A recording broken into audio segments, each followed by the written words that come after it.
Okay, welcome back everyone. It's Dr. Linda here. We are going to talk a little bit about body cavities. Let me change the pen color here. We'll make it blue. We're talking about body cavities, and the purpose of body cavities is they're going to protect organs from accidental shocks.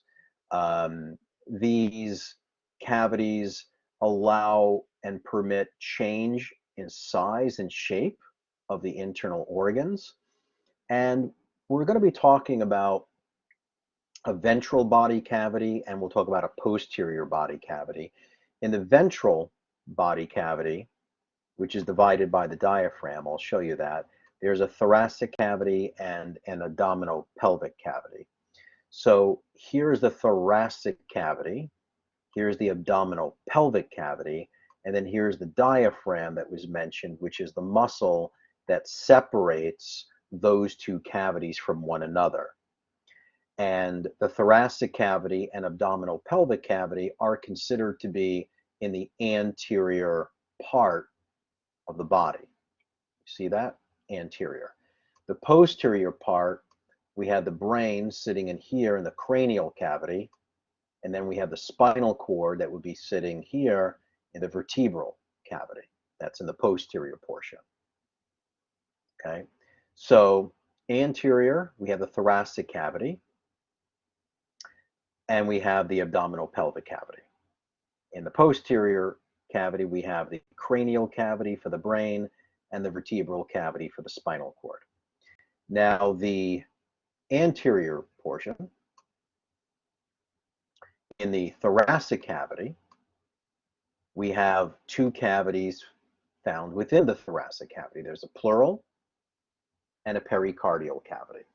The pleural cavity is going to protect the lungs, whereas the pericardial cavity is going to protect the heart. Then you have the diaphragm that separates it from the abdominal pelvic cavity. And we'll be talking about especially this here called the peritoneal cavity. The peritoneum is going to protect all of your digestive organs. So here, this one, number one, would be the cranial cavity. And then let's say here, number two, one is the cranial cavity. Number two is the vertebral cavity. Number three is the pleural cavity. This is for the lungs. Number four, that would be your diaphragm.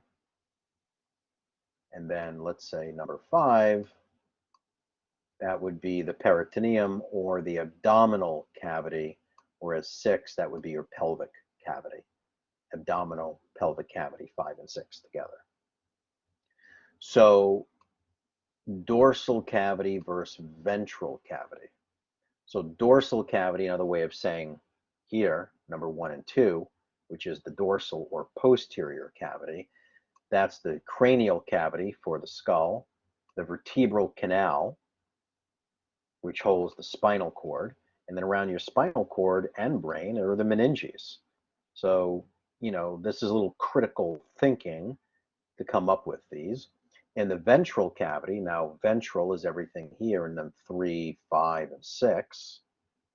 You have the abdominal cavity, you have your diaphragm, you have your lungs, and the mediastinum is, I'll show you, it's just a region in the chest where all of the, where the trachea, the abdominal aorta, it leads into the cardiac cavity, put it that way.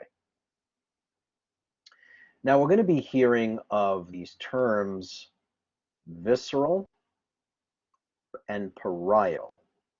So since we're talking about the heart, there's going to be a visceral pericardium and a parietal pericardium. So peri means around, cardium means heart. So visceral versus parietal. If you put a fist into a balloon, the balloon is going to create two sides. One here that comes into contact with the fist or the organ, and then you have the outer portion, which is going to be closer to the cavity, closer to the wall. So this portion would be the visceral layer, and then this one would be the parietal. Okay, so if we're talking about heart, the layer that makes contact with the heart or the organ is visceral pericardium. When it's the layer on the opposite side, it's parietal pericardium. And then there's fluid inside the cavity here. That's the cavity itself, called the pericardial cavity. Now, the same concept applies if we're talking about the lungs, except we would take out the word pericardium and just put pleura.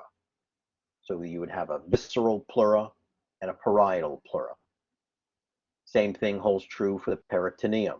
There'll be a visceral peritoneum and a parietal peritoneum. So the visceral layer is the layer that covers the organ, and the parietal layer is going to line the cavity itself. So here, if we look at the heart, the visceral pericardium, that's this layer here, that's closest to the heart or the organ. Okay, so that's the visceral pericardium. The parietal pericardium is now the layer that's on the outside. That layer here that I'm drawing now on the outer portion is the parietal. And then what you're left with on the very inside is the pericardial cavity that has pericardial fluid. Right? The heart is beating many, many times. It's a muscle. When muscles contract, they generate heat, so the fluid can help cool off the heart. Okay, now let's look at the lungs. Lungs, we call it pleura. Pleura is lungs. So the innermost part here, this portion going on the inside, is the visceral pleura. Then we have the part that goes along the outside. That is the parietal pleura. And then you're going to have a space in between. That space is called the pleural cavity. All right, so if this was an exam or a quiz question, we know we're pointing to the heart. So it's going to have to be one of these pericardiums. This is the layer. This is the outer portion. We know the outer portion is called a parietal, so it can't be that. We didn't talk about fibrous pericardium.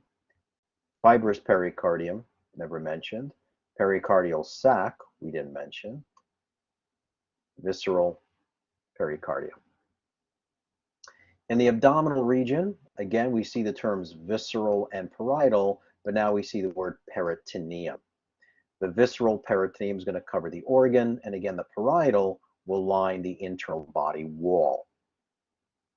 So here's a lateral view or a sagittal view. This is the liver. This is part of the stomach. Then we have cross sections of the intestine.